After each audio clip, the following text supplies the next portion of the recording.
Now that Mullen is cashed up for the next 2 years, has the stock now seen its bottom?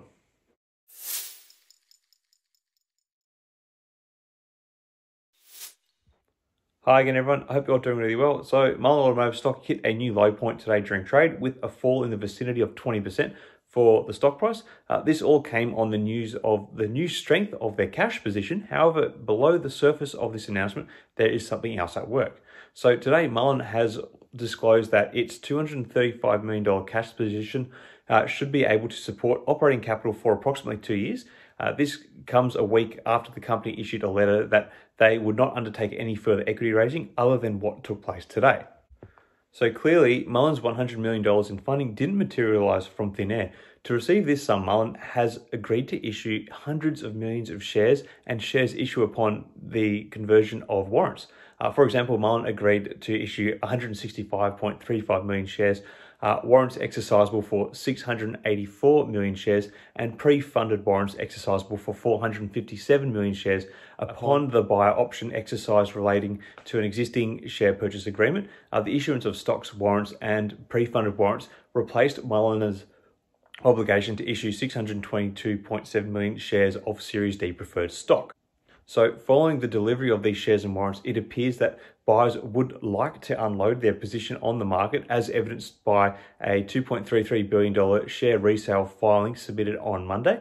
In the filing, Isuzu Holdings is eligible to resell 868 million shares, Aquista's Capital is eligible to sell 851 million shares, and Davis Rice Pty Limited is eligible to resell 425 million shares, among others. So each mentioned sellers owns warrants exercisable into over 100 million shares of common stock. So that's a lot of pain there.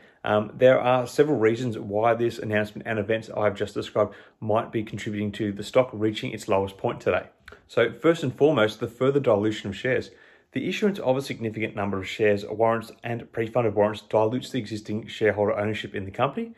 Obviously, when more shares are introduced into the market, it can lead to a decrease in the stock price due to increased supply of shares available for trading.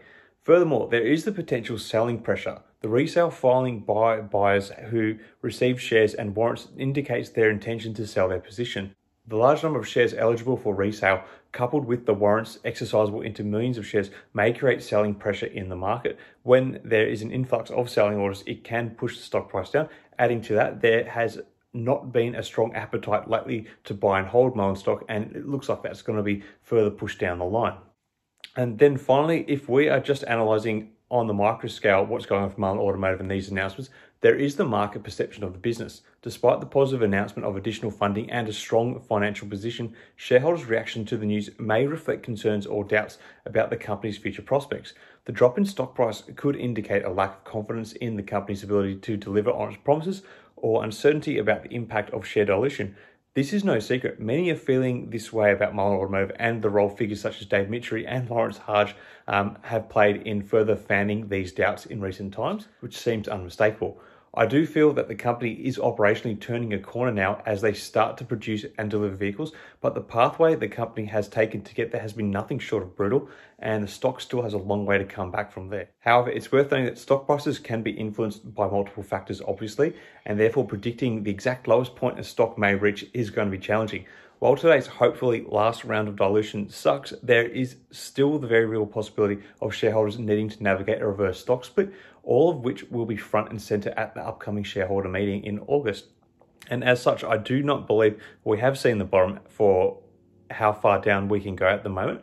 I am hopefully sorely wrong about it. I just don't think we are there yet when considering what is likely on the horizon for MULN Automotive. However, in saying that, it's worth remembering that stock prices are subject to market dynamics, investor sentiment, and changing circumstances, making it difficult to pinpoint the precise bottom. So hopefully this is it, but who really knows? So while the bottom may seem to have been reached on the surface, the possibility of further selling off does seem a real possibility. Hopefully I'm wrong, but time will tell.